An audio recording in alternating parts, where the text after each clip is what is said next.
Es el director de Techo Argentina. Lideró el Instituto de Vivienda de la ciudad durante el gobierno de Larreta. Hizo una escuela con el Papa Francisco y le hizo una preguntita picante a Cristina en Harvard. Hoy converso con Juan Maquieira. Gracias por la invitación. Juan Maquieira es pampeano. De General Pico. Y hace rato estás acá. Desde los 18. Me vine a estudiar y me quedé. Yo quería estudiar Relaciones Internacionales. No tenía más puta idea de qué quería hacer mi vida, pero sabía que quería viajar. Y vine y fuimos con el centro de estudiantes, yo estudiaba en la UCA, a un barrio del sur de la ciudad, Ramón Carrillo. Y me partió la cabeza, boludo. Yo nunca había visto pobreza estructural, nunca había visto una situación en la cual yo veía... La imagen que tengo es una montaña de basura y nenes de 7, 8 años jugando alrededor de la basura. Y yo pensaba, che, boludo, yo a los 7, 8 años jugaba en la pelopincho en el patio de mi casa, no alrededor de la basura. Y puede ser que sea difícil cambiar, no sé, la economía de un país. Pero que no haya basura en la calle es bastante fácil de solucionar. Acá, evidentemente, a nadie le importa un carajo. Y ese fue como el germen de la vocación política, y después casi todo mi recorrido profesional está vinculado a lo público y a la causa de superar la pobreza. Y además, me fascinó Buenos Aires. Tengo el vínculo con Buenos Aires que tienen...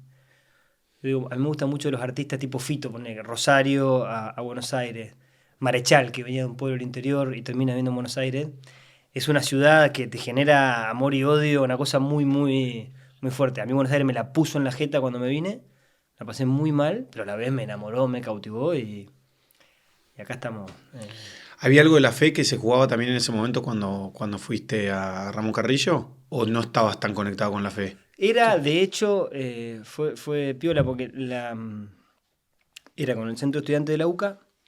Lo hicimos a través de la parroquia que se estaba armando ahí, en Ramón Carrillo, que la lideraba quien hoy es arzobispo de La Plata, Gustavo Carrara, que era el cura que estaba ahí, y la inauguró Bergoglio, la inauguró el Papa. O sea, a esa parroquia cuando estábamos nosotros ahí laburando, armando unos talleres de liderazgo positivo, con lo cual estaba atravesado por la vivencia, más que de la fe, en ese caso, de la parte para mí piola de la iglesia, que es...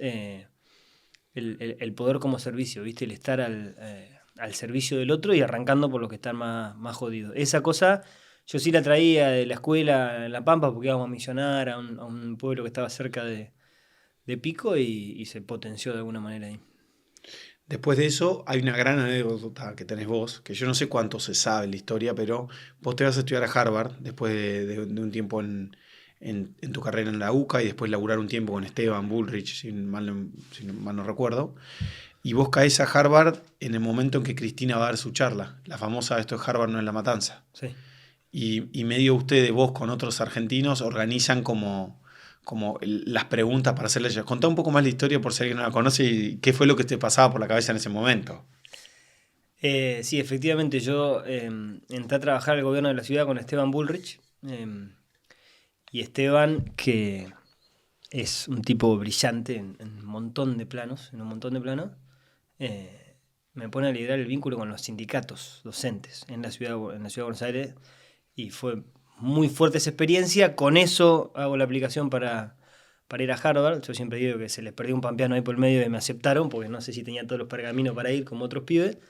Y cuando llego, efectivamente, a los pocos meses, va Cristina a dar una charla a la escuela de gobierno de Harvard, que es donde yo estaba estudiando, como un montón de presidentes, y generando la misma polémica que se genera con todos los presidentes que van a Harvard. En general hay quilombo siempre, no es que fue Cristina, viste, y explotó el tema. Pero no, lo que sí hicimos fue, nosotros queríamos que las preguntas fueran reales y que no fuera tipo un juego de adular a la presidenta, y armamos una serie de preguntas y las distribuimos entre algunos alumnos por absoluta iniciativa nuestra. Hay todo un mito de que, viste, Clarín jugó y demás.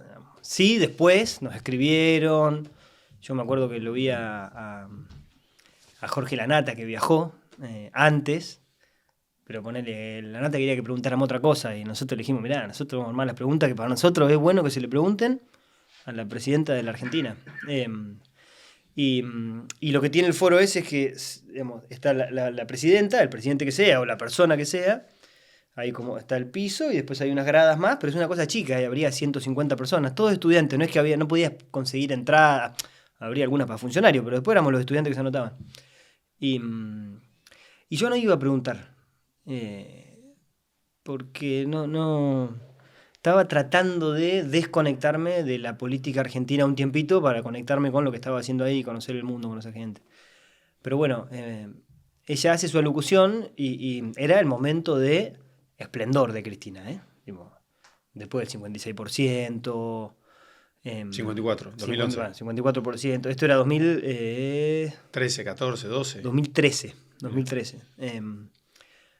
Muchísimo poder en la presidencia de la Argentina. ¿Te acordás que al Congreso le decían escribanía? Porque lo que la presidencia mandaba pasaba. Era un momento de mucho poder, de mucha acumulación del kirchnerismo. Y toda la narrativa de la presidenta a mí me pareció un poco, no sé, ostentosa, digamos. Y como que me empecé a calentar un poquito. Además tenía, no sé, 23, 24 años y uno un poco más impulsivo. Y cuando se abren las preguntas me paré para preguntar.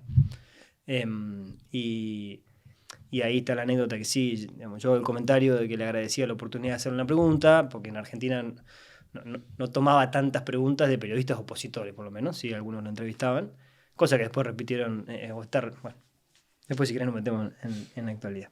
Pero, y ella contesta la pregunta, yo le pregunté de hecho si iba a buscar la reelección, porque era el tema del momento, para mí era la pregunta política, hoy nos olvidamos porque nos parece que era una locura, pero se hablaba de eso, de hecho fue antes de las mega manifestaciones, ¿te acordás cuando empiezan los quilombos en la 9 de julio y demás? Y cuando otro compañero pregunta, ahí a la vuelta ella dice, bueno, tu compañerito que dijo de las preguntas, chico, esto es Harvard, no es La Matanza, y ahí se armó un poco más el quilombo. Yo sí me levanté el otro día y tenía tipo 120 llamadas, todo el periodismo argentino llamando y demás. Pero sí te diría, yo creo que fue una cosa que fue una especie de desafío al poder de turno, que fue un poquito irreverente, pero no había ánimo de mucho más que de, digamos, una cosa que para mí está bueno que hagan los estudiantes ante cualquier presidente, que es pinchar un poquito, sea Cristina, Milei o Macri. Para mí ese es el rol de la universidad también, ¿no? Digamos, interpelar al poder. ¿Y por qué te fuiste a estudiar afuera, no? Pues da la sensación, vos viviste un tiempo afuera, también vinculado a una escuela que creó el Papa Francisco, que es más hacia, eso es algo más contemporáneo. Pero sos un tipo que ha tenido mucho contacto con el afuera. Decías que quisiste estudiar afuera o que querías hacer una carrera en relaciones internacionales. En Argentina es una cosa que nos falta. Me parece que todo el tiempo estamos charlando lo que nos pasa acá, medio insular, medio isla. Y nos olvidamos que nuestras conversaciones son conversaciones que son parte del mundo. Vivimos en el planeta Tierra, a pesar que a veces parezca que no. ¿Cómo fue esa búsqueda y cómo fue estudiar afuera? ¿Qué te acordás que te pasó? La búsqueda era justamente porque yo, desde que arranqué a laburar en lo público y vinculado a la política, y sentía que estaba teniendo discusiones ya no era en un metro cuadrado, en un centímetro cuadrado, y que eran todas iguales. Yo estaba en ese rol de coordinar la paritaria docente y sentía que todos los años era la misma conversación con los mismos actores, con los mismos prejuicios, con los mismos juicios, con el mismo éxito, porque además nos fue bien en aquel momento. Arrancaban las clases, fue la primera vez que hicimos los 180 días de clase en la ciudad, además. Pero sentía que la cabeza me estaba quedando así chiquitita. Y tenía el mambo de estudiar afuera y una especie de delirio de grandeza de que iba a lograr entrar a la mejor universidad del mundo. Ponele, que no es la mejor, pero digo, de las mejores del mundo. Esteban me ayudó un montón en impulsarme y demás. Horacio también, Horacio Rodríguez Larreta, con quien yo trabajé después, había estudiado en Harvard, entonces me ayudó, me recomendó, me impulsó mucho. Y me dio un consejo que para mí fue potente, que es estudiar poco, conocer mucha gente y viajar mucho. Que fue exactamente lo que hice, y a lo que fue la experiencia, mi vivencia allá es de que hay 1 o 2 profesores que me marcaron, de no sé, los 50 que tenés. Como en la UCA también había habido 1 o 2 que me habían marcado. Pero lo que sí es extraordinario, está fuera de lo común, es el nivel de conversación que nosotros teníamos con nuestros compañeros, que habían sido, no sé, el grupo de amigos míos era una china, una rusa, una pareja israelí, una pareja pakistaní y un mexicano divino y 2 borrachos colombianos que tipo armábamos la joda de los latinos y qué sé yo. Y salir a tomar una birra era estimulante intelectualmente. Yo siempre cuento un ejemplo que un día salimos y uno medio de Levante le vende a unas argentinas que había ahí que habíamos armado una especie de club de poesía nosotros, ¿no? Que es verdad, nos juntábamos, le pone mucho picante, pero le habíamos puesto el Aleph y nos juntábamos. Y las pibas, una genia, nos invitan, che, vengan, queremos armar un encuentro del Aleph en nuestra casa. Bueno, perfecto, vamos a la casa a las 2 semanas. Una onda, vista infinita, todo oscuro, velita, no sé qué. Nosotros éramos medio cabeza de termo, entramos. Y una dice, bueno, yo me quedé muy conectado con lo que ustedes contaron el otro día y compuse esta canción. Y saca un arpa del cuarto y se pone a tocar el arpa. Y vos ya está. Y yo ahí lo que dije, che, el nivel de talento amontonado que hay en este metro cuadrado de Boston es extraordinario. Y de hecho esa vivencia solo la volví a tener cuando armamos Fratelli Tutti con el Papa y Escolas, donde también amontonamos gente muy talentosa, muy potente de todos lados. Y eso básicamente lo que te hace es, te abre la cabeza. Yo creo que te quita mucho prejuicio y me siento muy agradecido con la vida de haber podido tener esas dos experiencias, y creo que es algo que tenemos que promover mucho desde acá. Esa mirada de poner en valor, tipo... O sea, para mí es bueno que quienes aspiran a ser dirigentes, si tienen la oportunidad, viajen, conozcan Estados Unidos o China, lo que quieran, pero salir de la Argentina para quien tiene vocación de poder en serio, hace bien. Te mejora la manera de pensar el propio país y nuestra parte en el mundo. Sí, pienso siempre que había una frase famosa, o por lo menos una anécdota famosa de Kirchner, o inclusive de Máximo, como orgullosos de no salir del país, que me parece una locura por una cosa medio chauvinista, medio chota, porque la verdad que del mundo hay para aprender y hay para aportarle muchísimo. Pero además por eso, boludo. Para mí, decir y estar orgulloso de no haber salido en la Argentina es pensar chiquitito, es no tener orgullo argentino. La potencia de la Argentina es, y del argentino, y de nuestra pasión, y de nuestra credibilidad, y de nuestros artistas, de nuestros deportistas, y de nuestros líderes religiosos con el Papa, es que nosotros no solamente tenemos para aprender del mundo, sino tenemos para aportarle al mundo. Y a mí me jode mucho la mirada económica, política y social de encerrémonos y hagamos una especie de nacionalismo, como dijiste vos, chauvinista, porque no solo nos perdemos de recibir, sino de dar. Que de hecho, no lo hace la política, pero por afuera pasa. O sea, los artistas hoy del mundo en español que están triunfando, gran parte de ellos son argentinos. Yo estuve viviendo en Madrid cuando armamos Fratelli Tutti. Todos los carteles eran de los pibes argentinos. Nicky Nicole, el Duki, Lali. El Duki llenó el Santiago Bernabéu. Solamente él y Taylor Swift habían prevendido el Santiago Bernabéu. Sí, una locura. Un pibe que nació en Almagro y que hace 10 años estaba freestyleando solo. Esa potencia argentina, para mí, también la tenemos en el deporte. Ojalá la tengamos en la política. La tenemos en la sociedad civil también. Argentina exporta ideas y talento, no solamente con Mercado Libre, que está muy bien que se exporte y que crezca y que potencie. Hay mucha cosa muy buena sucediendo desde la sociedad civil, también desde las iglesias. O sea, el haber tenido un papa argentino en parte por lo que pasaba acá y por lo que generaba la iglesia acá Argentina y por lo que se exportó a Latinoamérica y después terminó liderando el mundo en términos de la iglesia católica, ¿no? Aprovecho el momento para pedirles a ustedes que están del otro lado que se suscriban al canal. ¿Saben cuánto ayuda? Pueden comentar este video diciendo... qué bueno el Papa Francisco, pueden comentar el clima. Digo estos ejemplos y después la gente pone, hacen 18 grados, estoy en San Miguel de Tucumán. Así que por favor háganlo, que aparte siempre me pone contento leerlos. Está buena esta idea que traías de que se puede aprender de otras experiencias. Siento que no hay una jerarquía en qué es esa experiencia, ¿no? Que me parece que hay personalidades curiosas y hay como un drive, una energía, una potencia que te viene dentro del cuerpo que te pone en ese lugar. No hace falta ir a buscar esas experiencias a Harvard. Digo, Harvard es, como decías, un privilegio gigante, pero esa experiencia la encontrás en Arrecifes, en provincia de Buenos Aires, la puedes encontrar en Catamarca, la puedes encontrar en tu propio país o la puedes encontrar muy cerca de donde vos estás, en tu propia comunidad o en donde sea. Creo que parte de lo que inspira este ciclo de conversaciones y mi búsqueda más general es eso, ¿no? Es como... quiero ir a hablar con gente y tener esa experiencia. Hablar, obviamente, que es una parte importante, y después ir a conocer, a hacer. Definitivamente, y parte del quilombo, a ver, de nuevo, para tener perspectiva, del quilombo argentino, pero viene con el combo de ser humano. O sea, nosotros en general estamos armados biológicamente para convivir en grupos chicos y para quedarnos en la dinámica del grupo. Sí. O sea, romper eso es en parte, digamos, romper con con el entramado neurológico que traemos. Es medio antinatural, entre comillas. En algún sentido, pero cuando rompemos, pasan cosas extraordinarias. Muchas de las cosas que han transformado el mundo es de gente que se animó a salir de ese círculo cerrado de donde está. Que es incómodo, ¿eh? Implica para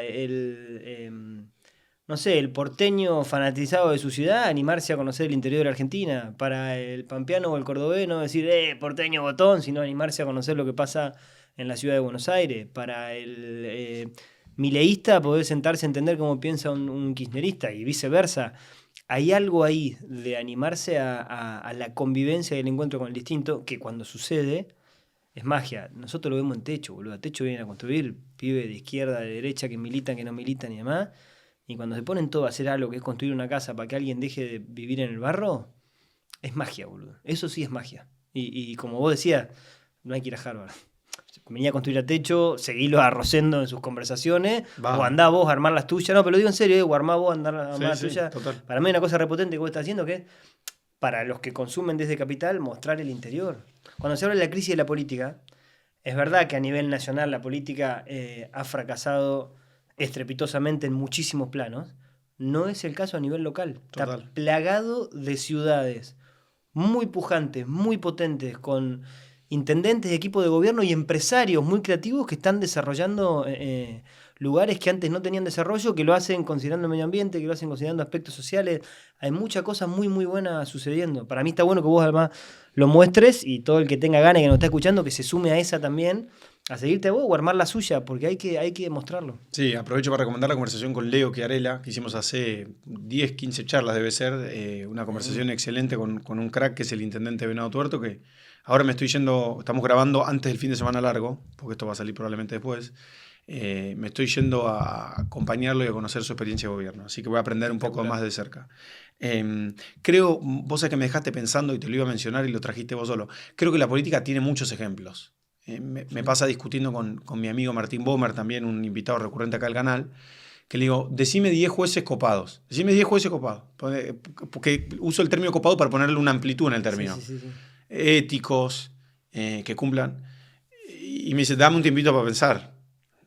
Yo te puedo nombrar 50 políticos que a mí me parece que son éticos y que hacen cosas buenas. Sí. Por eso para mí, y ahí me pongo medio...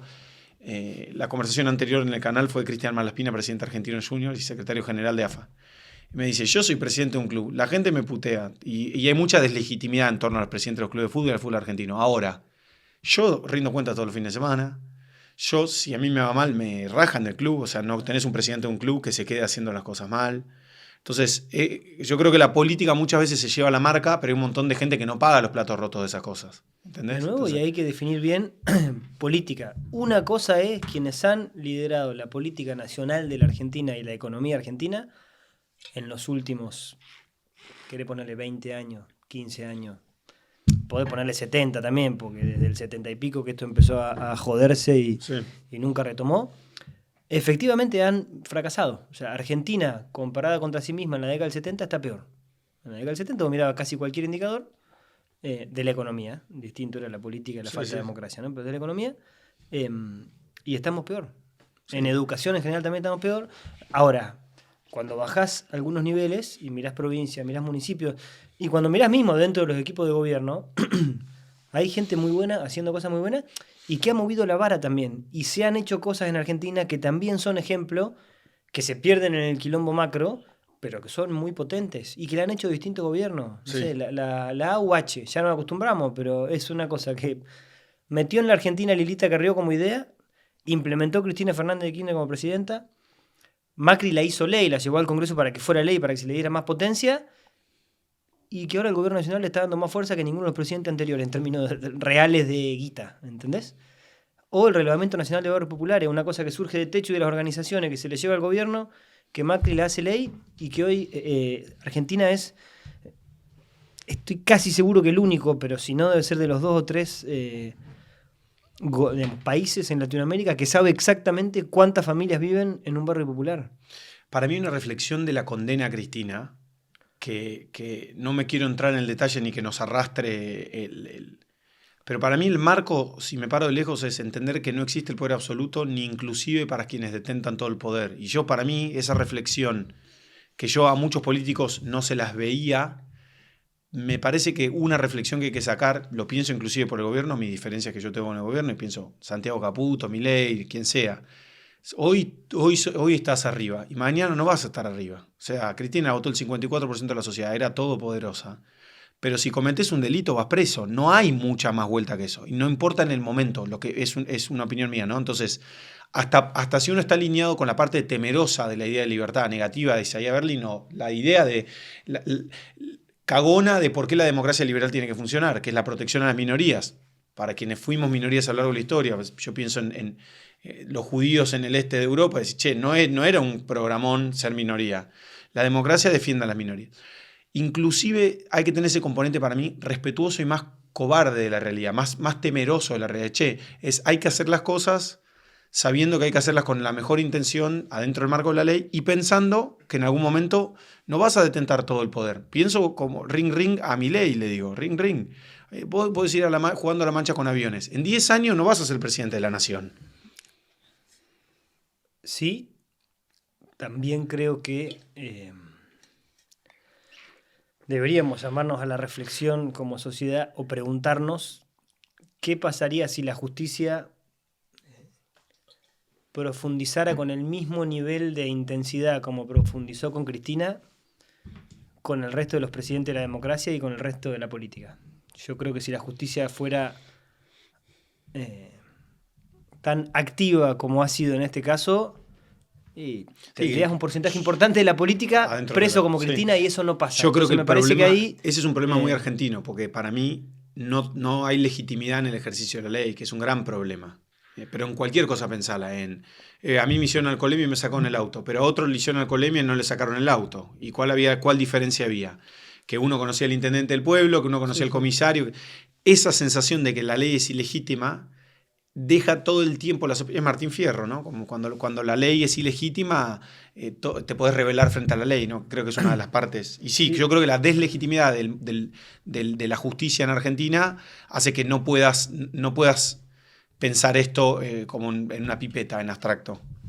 Definitivamente, y de nuevo, para mí sobre todo, que es clave que haya igualdad ante la ley y que se persiga con el mismo nivel de fortaleza la corrupción en cualquier gobierno, a cualquier presidente, a cualquier político. Y yo creo que eso no viene pasando en Argentina y es absolutamente relevante que pase, porque si no cualquier condena va a estar vestida de ilegitimidad. Y cuando decimos esto, yo sé que mucha gente piensa, pero eso, digamos, yo no compro que todo sea factor de poder, que todo sea conflicto, que todo sea mierda, que todo sea interés. ¿Todo eso existe? Los tipos que realmente han transformado naciones, procesos políticos potentes, han pasado por arriba de eso. O sea, han logrado transformar en serio lo que antes parecía intransformable. Cuando Mandela da vuelta Sudáfrica, sale el apartheid y arma un país donde más o menos pudieron convivir todos. Vos lo pensabas 10 años antes, con el tipo preso y torturado y demás, y te parecía imposible que el chabón proponga una idea de acuerdo. Acá si pensamos, ¿qué pasara si... ¿por qué Cristina y Macri no hablaban por teléfono?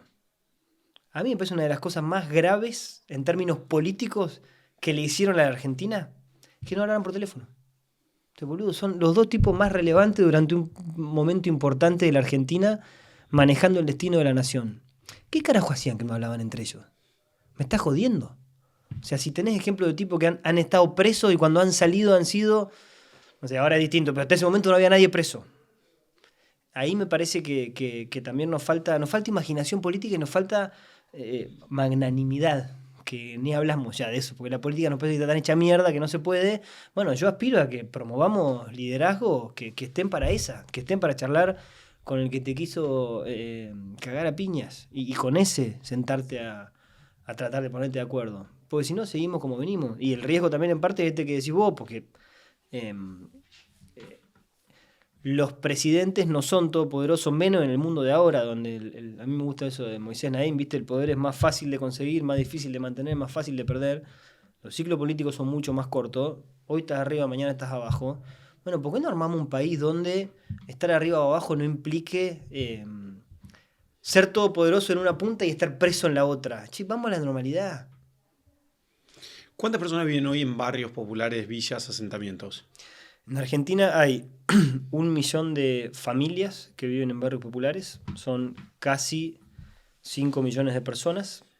De ese millón hay 800.000 que accedieron a un certificado de vivienda familiar, 800.000 familias que tienen un certificado de vivienda familiar, y son aproximadamente 6.500 barrios populares. ¿Se puede resolver, pensás?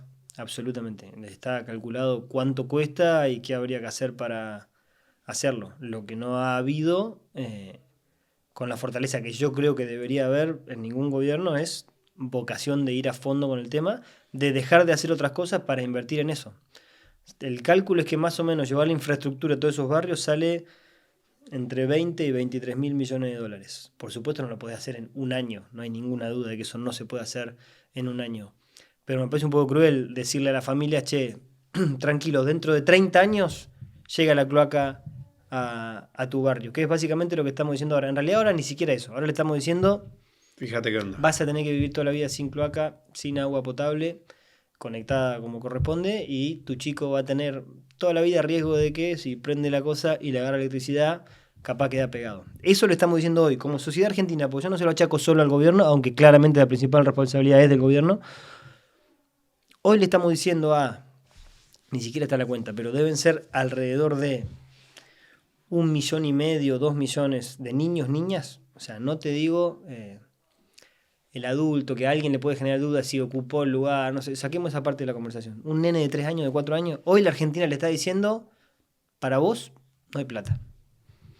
Para vos no hay agua, para vos no hay cloaca, para vos cuando llueva te vas a joder y no vas a ir a la escuela. Después no le podemos decir, che, queremos meritocracia y que todos tengan las mismas oportunidades, si no nos encargamos de que pueda caminar hasta la escuela con seguridad, tener una escuela que lo eduque y tener dónde dormir. Porque si no tiene una casa, la escuela tampoco sirve de una mierda. Porque si vos no tenés una casa, cada vez que llueve te enfermás, cada vez que hace frío te enfermás, vas menos a la escuela que el resto y no llegás nunca a... ahora está muy fuerte en Argentina la campaña de alfabetización, lo cual para mí está muy bien. Pero si no hay vivienda e integración suburbana, no va a alcanzar. Porque los chicos en parte no pueden ir a aprender a la escuela porque no duermen. Porque las ratas le morfan las patas, le comen los dedos. Vos decís, che, eso no pasa en Argentina, es un cuento. No, boludo, a los nenes que viven en barrios populares, en casas que no tienen piso y viven en la tierra, y hay un montón de eso en Argentina, las ratas le muerden los deditos. A mí me lo han contado los vecinos de la ciudad de Buenos Aires, ni siquiera te digo en un lugar muy profundo de la Argentina. Contá la polémica que hay en torno a la casa de techo, que como que se volvió a reflotar ahora por el AFA y el apoyo de AFA, pero es una polémica que existe desde que Techo existe. ¿Cuál es tu mirada del tema?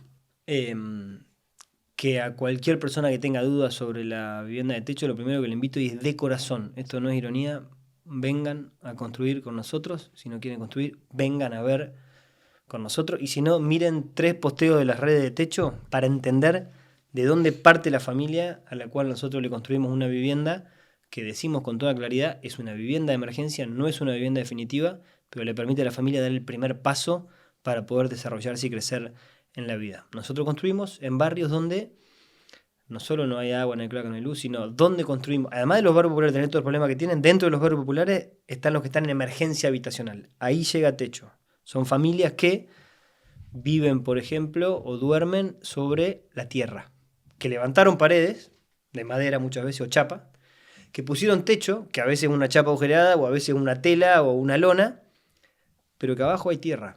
Entonces, cada vez que llueve, se cagan de frío, entra cualquier tipo de bicho que anda dando vuelta a la casa con mucha facilidad.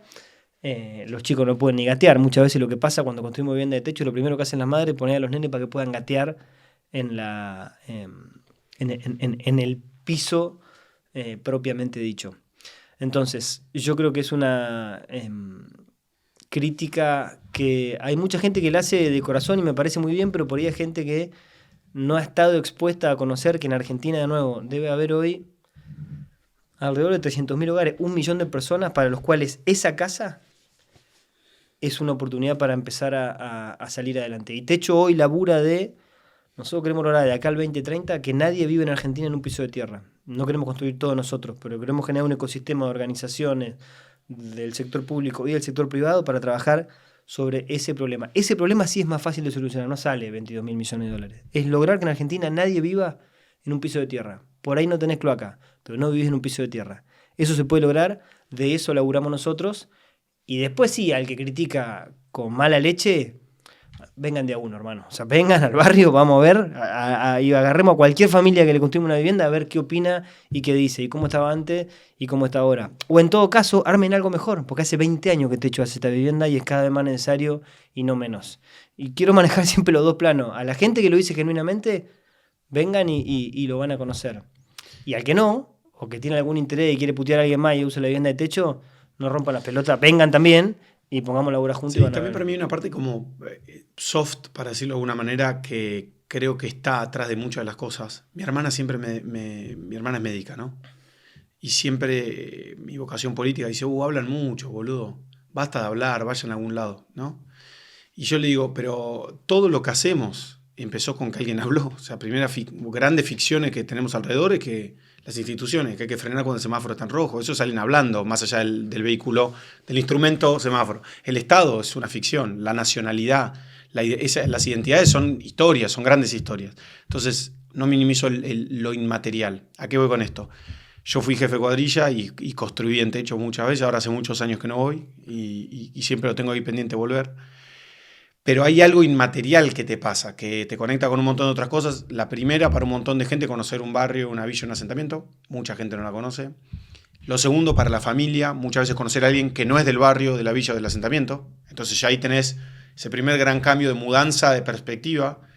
Mucha gente no lo entiende, pero gente que por primera vez tal vez está conversando con alguien que no es de su barrio.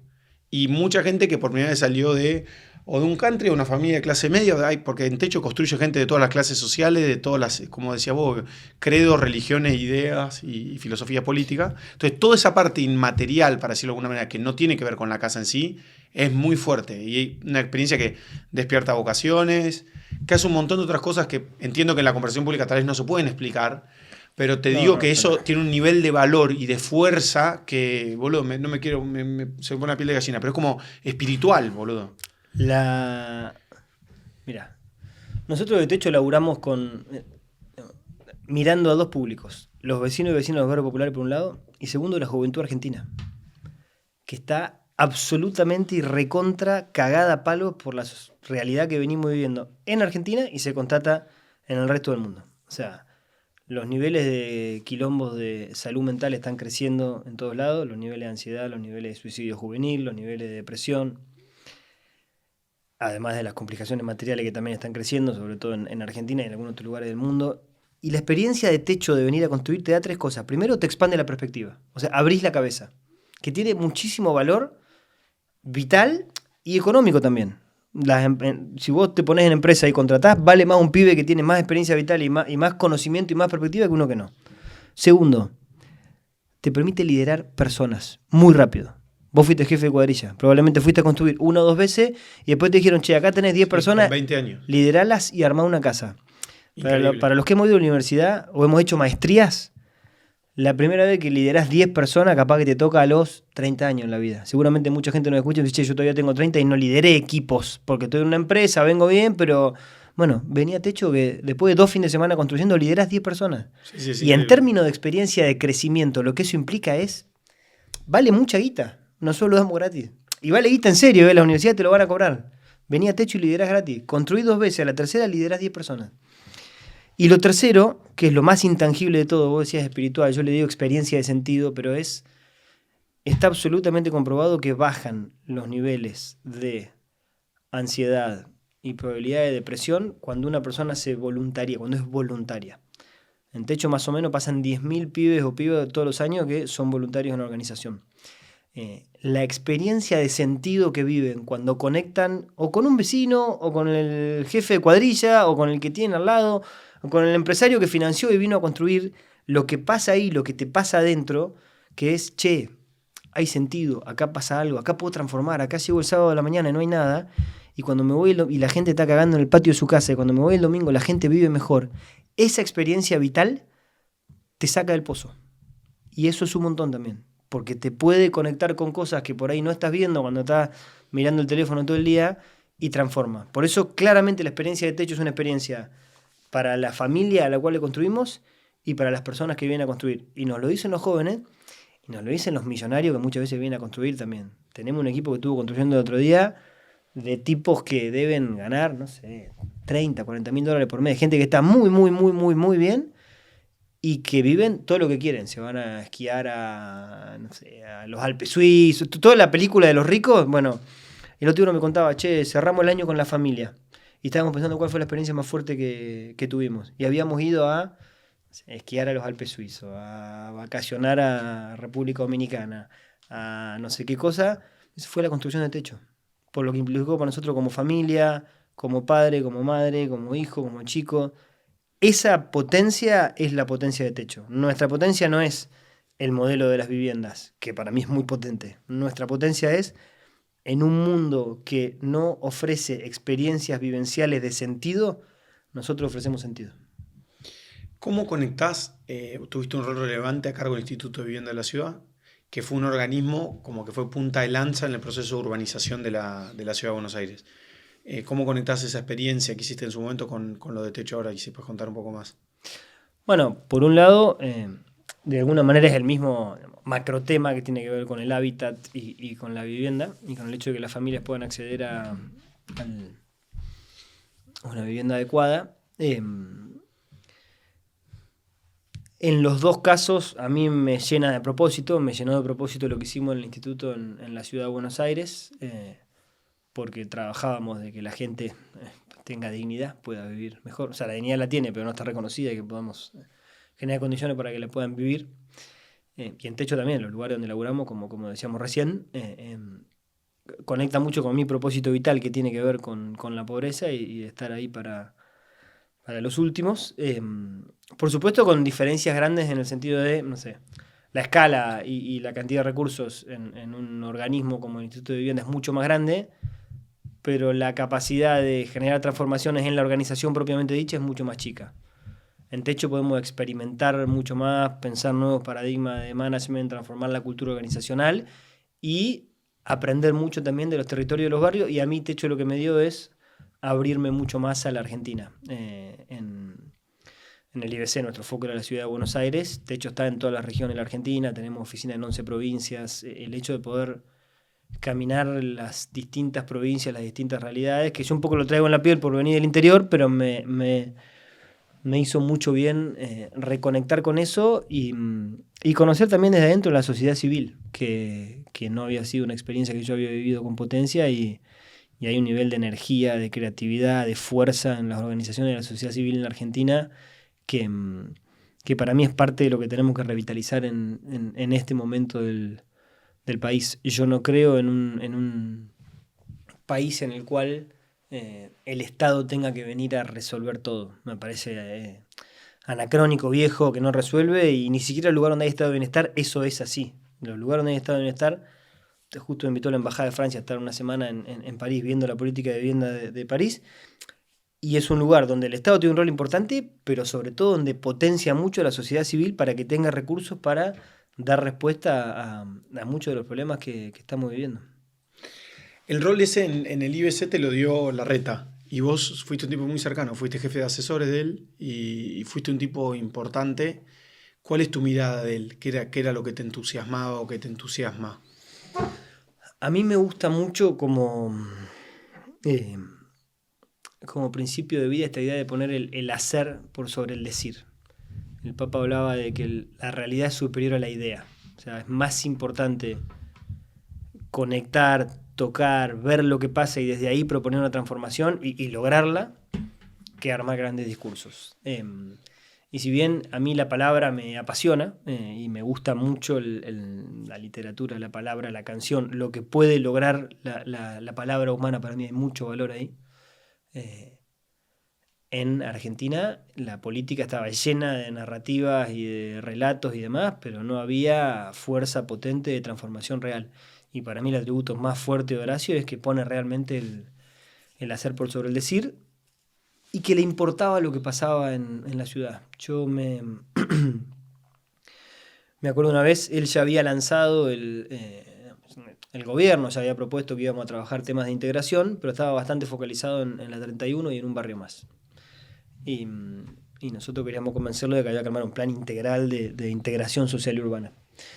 y lo llevamos con el padre Toto, que sigue estando en la 2124, a la Villa 2124, que es el barrio popular más grande de la ciudad de Buenos Aires, que da al riachuelo. Y justamente en aquel momento en el riachuelo estaba probablemente el peor lugar para vivir de la ciudad de Buenos Aires. Cuando yo te contaba que las ratas le mordían los dedos a los nenes, era en ese barrio y los chicos tenían un nivel alto de plomo en sangre. O sea, era una catástrofe en todo punto de vista. Lo llevamos al pelado a caminar por ahí y estábamos caminando con Horacio, con María, con Toto, y en un momento él hace un montón de preguntas, camina, lo miro medio reflexivo, se va Mary con Toto un poco más para adelante y yo me quedo con él y me dice, vení, yo no estoy para ser jefe de gobierno de una ciudad donde la gente vive así, armen un plan para que no quede más nadie viviendo acá y que tengan acceso a vivienda adecuada. Para mí ese fue uno de los momentos donde más me inspiró el liderazgo de un tipo que no tenía mucho incentivo para hacerlo, porque no estaba su base de votante ahí, porque ese barrio no lo iba a ver nadie. Porque nadie hablaba, ni habla ahora, no nadie. Hay mucha gente con mucha militancia que lo hace y que está ahí hace mucho tiempo, pero no era un tema que estuviera en el corazón de la agenda política de la ciudad. Y el tipo se convenció que había que hacerlo y lo hizo. Para mí ahí había mucha potencia y eso es parte de lo que a mí por lo menos me inspiró de su liderazgo en aquel momento. Y otra anécdota también es que cuando ya estábamos liderando el Instituto de Vivienda, tuvimos un quilombo grande con una empresa constructora muy importante. Nosotros habíamos licitado 3 contratos de vivienda que tenían que hacer 3 edificios iguales. Y había uno que había crecido 50%, otro que había crecido 50%, o sea, el contrato venía bien, y había uno que había avanzado 10%. Y habíamos tenido 2 millones de reuniones con la empresa y la cosa no avanzaba, no avanzaba, no avanzaba. Y me acuerdo, le dije, mirá, queremos rescindir con culpa este contrato. ¿Qué quiere decir rescindir con culpa? Que no es hay una rescisión de mutuo acuerdo, que muchas veces pasa en contratos con el Estado, sino que se rescinde con culpa y después la empresa no puede volver a contratar con el organismo público. No se había hecho nunca en el IBC eso. Entonces yo voy y le digo, che, queremos hacer esto. Me dice, ¿los papeles están ok? Sí. ¿Se nota en el barrio cuando vas? Le digo, ¿lo viste vos el otro día? Le digo, hay 2 que crecieron y uno que está ahí. Me dice, dale para adelante. Le digo, che, van a llamar todos. Va a llamar todo el mundo, va a putear todo el mundo, te van a perseguir hasta... No, necesito saber si nos va a bancar porque cuando después te llaman me dice, si es lo correcto, vamos para adelante. Y lo hicimos. A mí son 2 de los ejemplos que me da la pauta de que es un tipo con el cual a mí me gustó mucho laburar y me generó mucho orgullo. Hoy por hoy yo no estoy haciendo política partidaria, no estoy trabajando ni con él ni con ningún proyecto político porque Techo no tiene identidad partidaria en absoluto. Pero con respecto a lo que fue mi historia trabajando con él, estoy muy orgulloso de lo que hicimos, también con un montón de cosas que nos faltaron y que le faltan a él en su liderazgo. ¿Cuántos años tenés vos ahora? 38. Vos sos en el PRO una camada anterior a la mía, ¿no? Son la primera camada del PRO. Cuando yo entré al PRO ya existían, digamos. Y mirá que yo entré de 2012, ponele, o sea, que hace mucho, mucho. Y ustedes deben haber estado ahí 11, 10, 9, capaz que antes, Sí, inclusive, sí, bloque de diputados. Y yo he trabajado con Esteban, sí, 2008, 2009, empecé a trabajar con Esteban. Claro. No era el PRO todavía, pero sí. No, está bien. Pero y siguiendo esa línea, siempre era... Viste que cuando caes a un lugar hay líderes, no importa dónde vas, un colegio, un club de fútbol, el equipo mío de fútbol en Zaira, que le mando un abrazo a todo el equipo de fútbol, que siempre dice, nunca mandás un saludo, un abrazo a Pablito y al equipo de fútbol de Zaira, mis amigos de Capitán Sarmiento. Siempre hay liderazgo. Y uno sabe, y se hablaba, Juan y Maquera, ¿no? El pampeano. Yo no te conocía. El poder de ese que te venía de joven, que a veces es por talento, por liderazgo, por una mezcla de cosas, trae todo un lado B. Lo estoy conectando siguiendo esta idea de que vos te encargaste del IBC, ¿a qué edad? 29. Una locura. O sea, una locura buena, ¿no? Pero te quiero decir una cosa muy extraña. Que para mí era un signo del PRO, creo que la Cámpora o el kirchnerismo también tuvo cosas parecidas, ¿no? Como darle mucho espacio a los jóvenes, más allá de lo que uno pueda pensar de cada uno. Con toda esa exposición viene la soberbia, el ego, una ensalada de cosas. ¿Qué reflexión haces vos de ese Juani de hace 10 años y de esos procesos de hace 10 años? Mirándote de pibe y mirándote para atrás. Porque yo vi a muchos amigos de mi generación, gente hiper talentosa, no los nombro, algunos entrevistados acá en el canal, pero destruidos por eso, por el poder, por el entusiasmo del ego, de lo que te viene encima. Y vos te has pegado algún que otro palo. ¿Y qué reflexión tenés sobre eso? Digo, porque llegaste a todos los lugares que vos querías llegar y cuando llegaste, de repente tal vez te fuiste a trabajar para el Papa y vivir en otro lado. ¿Tenés alguna reflexión de lo que te iba pasando? Acá, corazón abierto, lo que se pueda decir, No, acá en no, este todo, pequeño... esta pequeña comunidad Sí. que nos escucha. Em, Sí, porque hay mucha gente que posiblemente conozca, pero hay mucha gente que capaz que no. para mí más fuerte que el IBC, sabes que fue igual, lo voy a contar porque por ahí me ayuda a responder bien la pregunta. Fue lo de Esteban. Esteban a mí me puso primero a acompañar y después a liderar, bajo su liderazgo, ¿no? Pero la paritaria docente de la Ciudad de Buenos Aires. El primer año la lideró otra persona, pero yo acompañaba y después la persona se fue y a mí me tocó armar una de las negociaciones y ahí sí me acuerdo que había una cuota de soberbia bastante grande de pensar que yo me podía, digamos, comer el mundo y demás. Para colmo no fue bien. Hoy veo que no fue bien, en parte por algo de mérito mío, pero sobre todo por mérito de Esteban. Yo pensaba en aquel momento que yo era más importante de lo que era.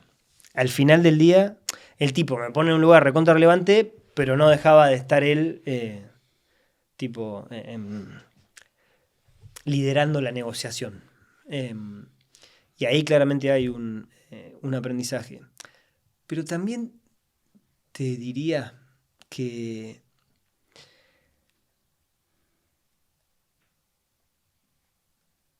te digo lo que me sale y se va la puta de lo pone, nos van a putear por alguno, pero a mí toda la vida me dijeron en ese momento o mucha gente, no, todavía sos muy joven, ya los años te van a curtir, no sé qué. No. Yo a un joven que le dicen eso le diría, no le des ni 5 pelotas. O sea, la gente que te dice que porque sos joven no podés, a mí me parece bastante una pelotudez. Es verdad, no obstante, que los años te dan un nivel de temple y de distancia con las cosas que te hacen, te dan más herramientas para liderar mejor. Pero yo no creo que por esa razón haya que dejar de darle mucha responsabilidad a gente joven y llenarlos de tipo de más duda y más pregunta y más culpa diciéndole no, pues sos soberbio, que yo al que es realmente soberbio y piensa que se puede llevar al mundo por delante, el mundo en algún momento lo ordena. Sí, sí, se le pone al día. Sí. Y en mi experiencia vital la noción de límite vino más de la vida personal, si se quiere, la enfermedad de una persona muy cercana, el terminar una relación, digo, el límite en la vida vino más por ahí que de lo profesional. Dicho esto, sí creo que la gran tarea de alguien que tenga vocación y capacidad para hacer política, la tarea número 1 no es aprender a comunicar bien, no es juntar mucha guita, no es ser buenísimo liderando procesos, no es conectar con los más pobres, no. Todo eso está bien. La primera tarea es trabajarse a sí mismo. Un amigo nuestro que a mí me ha ayudado y me ha inspirado mucho, Mario Quintana, él siempre dice que es importante tener el corazón trabajado. Y yo creo que ahí hay mucha sabiduría.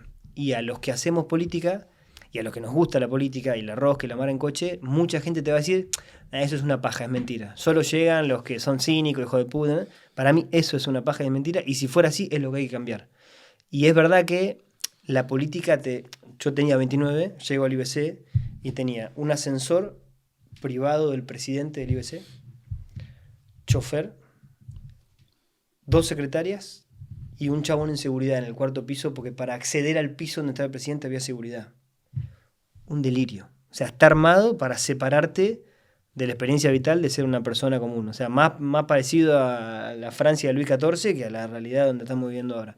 Entonces, eso sí es real. Y la única manera de no caer en esa es trabajarte el ego. Y ahí el que tiene la tradición cristiana lo hará por ese lado, el que tiene tradición budista lo hará por ese lado, el que lo hace a través de ir a terapia, que vaya a terapia, pero es muy importante que el que quiere liderar se anime a trabajarse a sí mismo. Para mí ahí Marcos Peña hoy es uno de los tipos que mejor ha reflexionado sobre esto y lo trata de vivir y trata de acercar a gente con esto. Obviamente no es la única persona y esto no es privatorio de un espacio político, esto nos aplica a todos los que nos parece que hay que liderar procesos, hay Sí, que en cualquier animarse instancia. y está bueno que lo preguntes también y lo pongas como tema, porque hay algo ahí, digamos.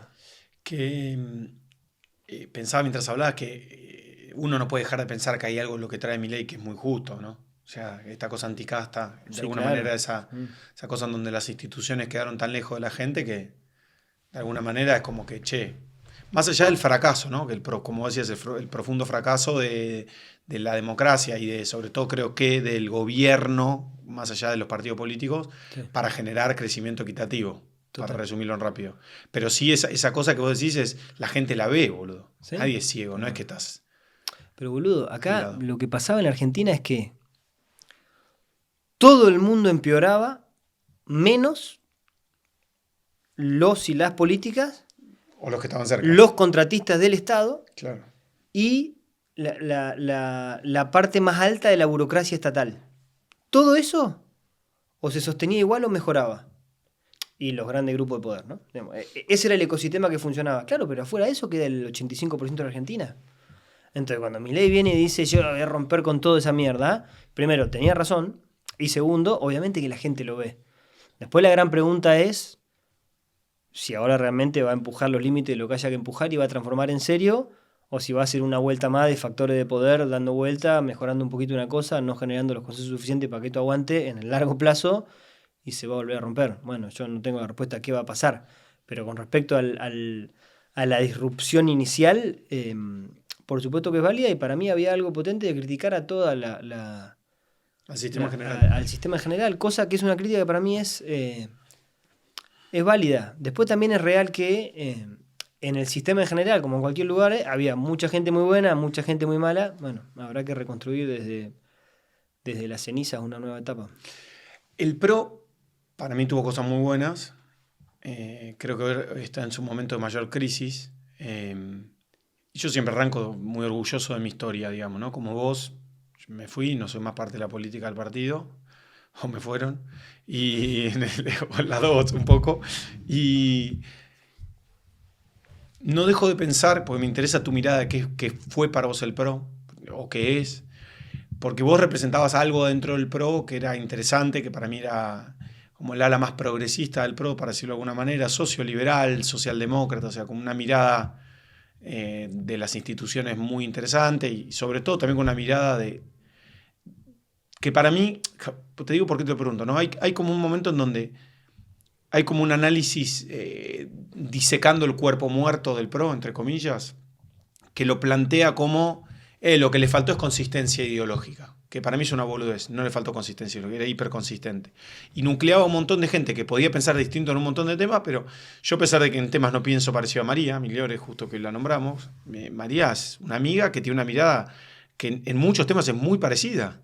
Que yo no esté de acuerdo en algunas cosas no quiere decir que no sea parte del mismo espacio, ¿no? Y siento como que hay gente que el análisis de por qué falló el PRO es porque no fue un partido muy de derecha, muy duro. Y para mí eso es una pelotudez que no entendía el valor que le trajo el PRO a la política argentina y argentina. Vos representabas algo distinto dentro del PRO, ¿cómo lo viviste, cómo lo vivís y qué ves ahora, digamos, que está pasando? Cuando yo fui parte del PRO, primera cosa de mi historia más vital, yo no entré al PRO porque me convocaba el PRO. Yo no tenía la más puta idea de política, no conocía absolutamente a nadie. Fue Lilita Carrió cuando era la Lilita más progresista, dar una charla a la UCA, me gustó, le mandé un mail, nunca me contestó, siempre se lo reclamo. Y después fue Esteban Bullrich a dar una charla y me dijo, vení a laburar conmigo, pibe. Y arranqué. Digamos, si hubiera ido, no sé, Guado de Pedro, capaz que estamos en otra conversación.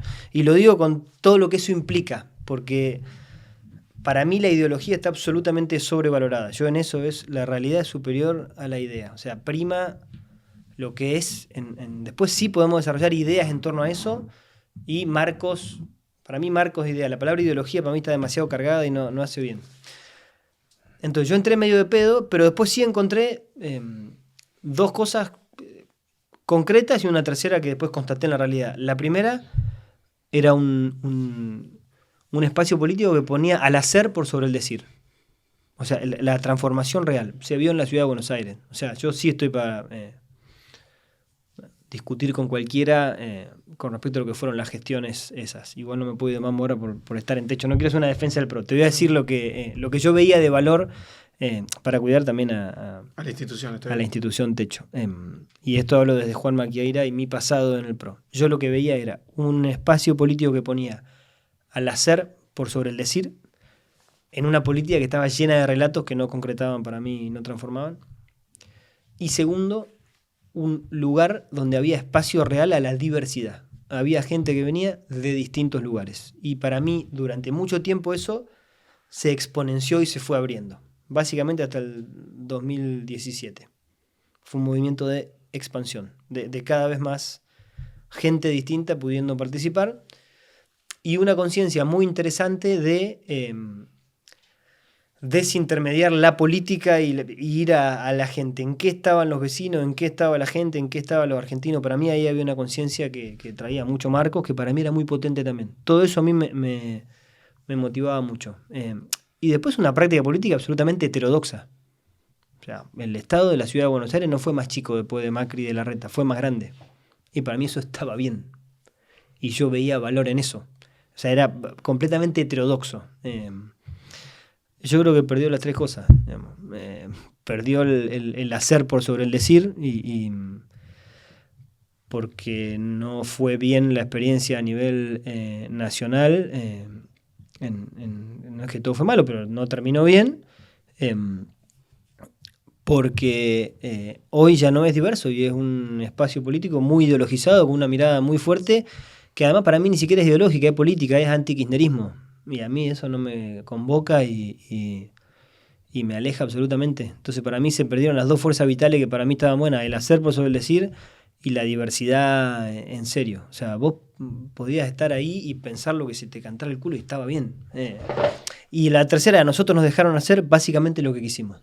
O sea, nosotros teníamos funcionarios kirchneristas adentro del IBC.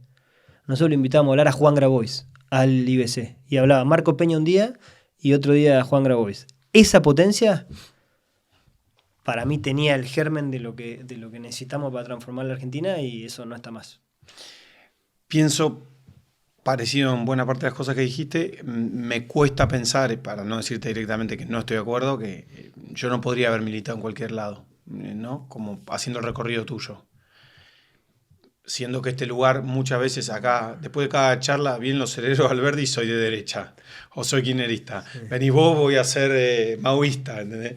Pero no, pienso que hay un cuerpo de ideas que es relevante, que uno sostiene. Por eso yo sigo diciendo, yo fijé domicilio ahí, ¿viste? Como olvidarme, Alvarado 22, la casa donde me crié, viví toda mi infancia en Casares. Nací ahí. ¿Sos de ahí? Bueno, ya a esta altura de la vida que viví 15 años acá, 15 años allá, soy un poco de allá, un poco de acá, soy un poco extraño, para decirlo de alguna manera.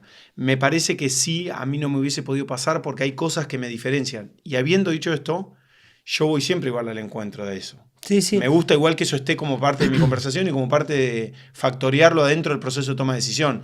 Pero yo creo que Argentina necesita mayor desarrollo privado, necesita más emprendedurismo, necesita un Estado más chico, más inteligente.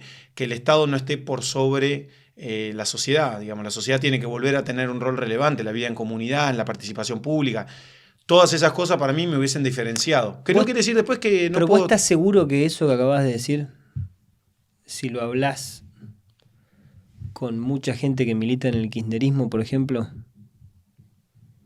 salvo la parte del Estado más chico, todo lo otro, que quieren empresa privada, emprendedurismo, que el Estado no sea el que pasa por arriba de todo. Pueden decírtelo, pero digo, si tu 90% de tu discurso es putear al empresariado, son todos unos hijos de puta, pero el campo son mala gente, no sé qué, y después una vez decís, no, pará, de repente, no, pero estamos... Me pasa siempre con amigos, invito a kirchneristas acá todo el tiempo. Charlas tranquilo. No, pero no estamos en contra del empresariado. No estamos en contra. Y corte A, se van de acá y la primera entrevista que dan, los empresarios son unos hijos de puta. Digo, boludo. No. Ahí para mí... No construís ahí valor público. Yo coincido con eso. Y yo no quería decir... Que aparte me parece maniqueo, ¿viste? Es una cosa que a mí me aburre. Sí, yo no digo que hoy podría militar en cualquier lado. El día que deje techo, no podría militar en cualquier lado. Sí. Hay cosas que para mí son límites claros. sí te decía, cuando arranqué en este camino, Eso sí. que yo además venía muy despolitizado, Sí. porque, digamos, vos probablemente lo viviste también, digamos, en varios planos el interior es un poco menos politizado que la 100%, ciudad de Buenos Aires. O sea, 100%. yo no debatía de política con mis amigos. No. Tenía un par de cabezas de termo que eran medio defensa de la dictadura, pero todos le hacíamos bullying y era casi divertido y éramos todos demócratas en eso. En ese sentido, claramente para mí hay núcleos de ideas y hay lugares donde yo me puedo sentir mucho más cómodo que en otro. Creo también que hoy todo lo que yo veo está muy vetusto en términos de espacios políticos. Sí. Y si hiciera algo y el día que no esté en el rol que estoy, creo que hay que armar algo nuevo. Falta imaginación política, falta juntar cosas que hoy no se juntan, falta pensar fuera de los horizontes la realidad que tenemos ahora. No hay manera que con las propuestas políticas actuales realmente podamos transformar. Menos ahora que estamos volviendo a discusiones de hace 10, 15 años. Nadie está proponiendo avanzar. Es toda una reconversión de debates que ya están viejos y lo que tiene que estar arriba de la mesa para mí no está, que es cómo logramos integrar crecimiento económico con equidad. O sea, no es muy difícil. Y los países que se han desarrollado han tenido las dos cosas. Han tenido orden macroeconómico y intervenciones estatales bien pensadas en determinados aspectos de la economía, sociedad civil muy potente y muy pujante y un sector privado muy potente y muy pujante. Yo estoy absolutamente de acuerdo con vos. Yo quiero, digamos, más unicornios en Argentina, no menos. Yo quiero industrias que se potencien y crezcan, no menos. Yo quiero que tengamos más emprendedores, no menos. Eso definitivamente. Y eso el Estado puede generar condiciones para que suceda mejor, pero no lo puede reemplazar. El Estado no va a ser un emprendedor. El Estado no va a generar el valor que puede generar el valor privado. Va a generar otro valor, que es absolutamente relevante y que sin ese valor no hay sector privado también. Pero la pelotudez de pensar que o tenés orden macro, o tenés política desarrollista o inversión en educación pública y infraestructura social, es una pavada, porque cualquiera de los países que después nos gustan hicieron las dos cosas. Tuvieron orden macro e invirtieron muchísimo en infraestructura, en educación, en integración social urbana. Juan Maqueira, nos vemos la semana que viene. ¿La pasaste bien? Muy bien, muchas gracias. Hasta luego, gente.